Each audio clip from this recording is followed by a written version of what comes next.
This is Russian radio traffic to an Air Force pilot on a bombing mission over Syria. 35, 36, 20, точка 69. 36, 36, 28.06.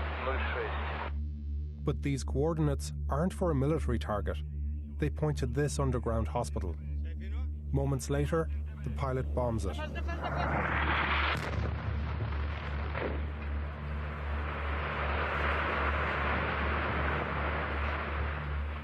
طبعا اللحظة أنا مش بحس جراحي نبض الحياة الجراحي. Nabad al-Hayat is one of more than 50 healthcare facilities bombed in Syria since April. As President Bashar al-Assad seeks to retake the last pocket of opposition with a ferocious onslaught of air power.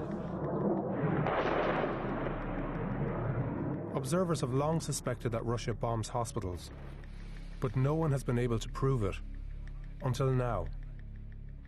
The Times has assembled a large body of evidence from multiple sources that directly implicates Russia in 4 hospital attacks in just 12 hours. One day that's a microcosm of how healthcare has been crippled in parts of Syria. We collected 4 main types of evidence. First, flight logs. For years, a network of plane spotters has tracked Air Force activity over Syria to warn civilians of incoming attacks. They record sightings of fighter jets and listen in on open radio communications between pilots and air traffic controllers. We received months of those flight logs, which tell us where and when the Russian Air Force was flying. Second, we obtained thousands of recordings of those radio transmissions as Russian pilots operate in the skies above northwest Syria. We spent weeks translating and deciphering their code words to understand how they carry out airstrikes. A pilot receives coordinates for a target. He confirms the target is locked. The pilot calculates the minute he will strike.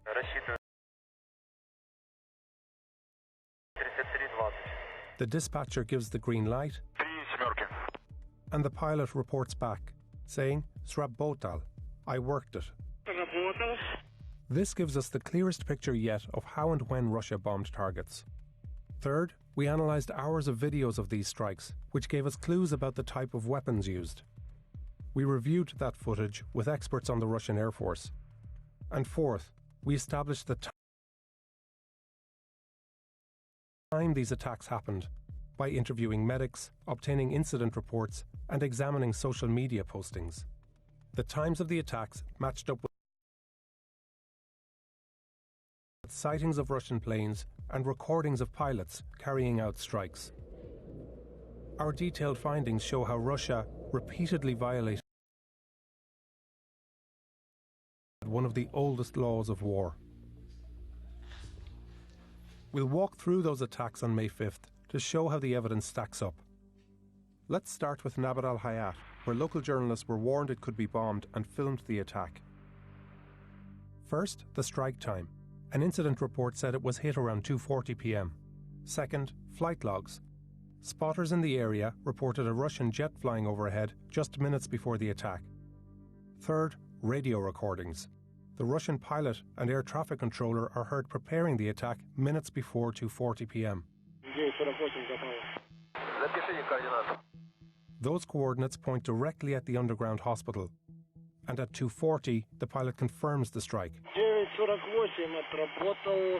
Fourth, analysis of the strike itself. 3 projectiles fall in quick succession, and very precisely, within around 100 feet of each other.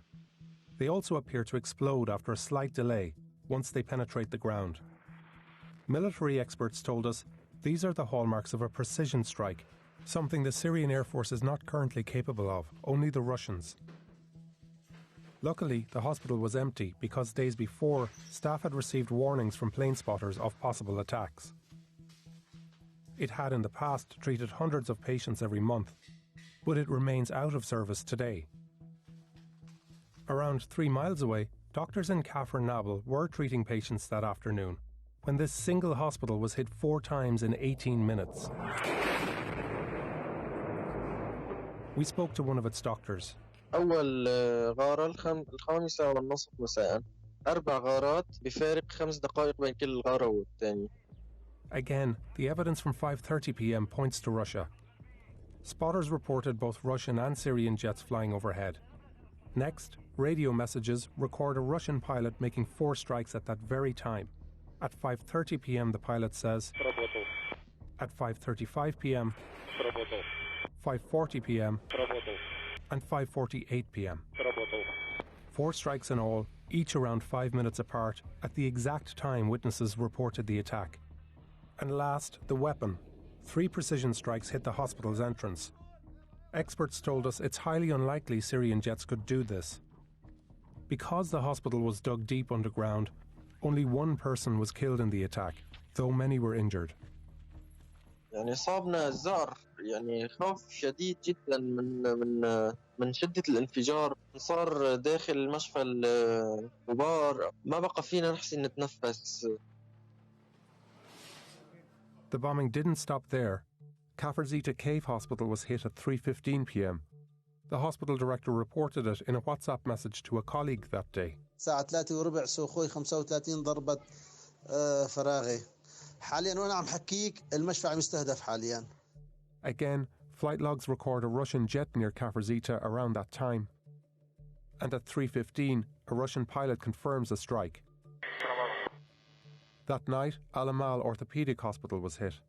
Again, only Russian jets were recorded flying in the area, and a Russian pilot confirms the strike around 2 a.m.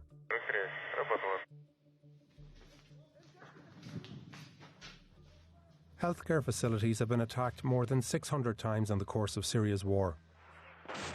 It's a deliberate strategy to make civilian life unbearable in opposition strongholds. In response to the Times, Russian officials denied responsibility and said they carry out precision strikes only on what they call accurately researched targets. But these hospitals were on a no-strike list that Russia received from the United Nations, and the Times confirmed with medical groups that they were operational on the day of the attacks. Russia and Syria should have known they were off limits. By law, it's their responsibility to avoid hitting them. But this evidence paints a damning portrait of a permanent member of the UN Security Council committing gross violations in just one day of Russia's 4-year air campaign in Syria.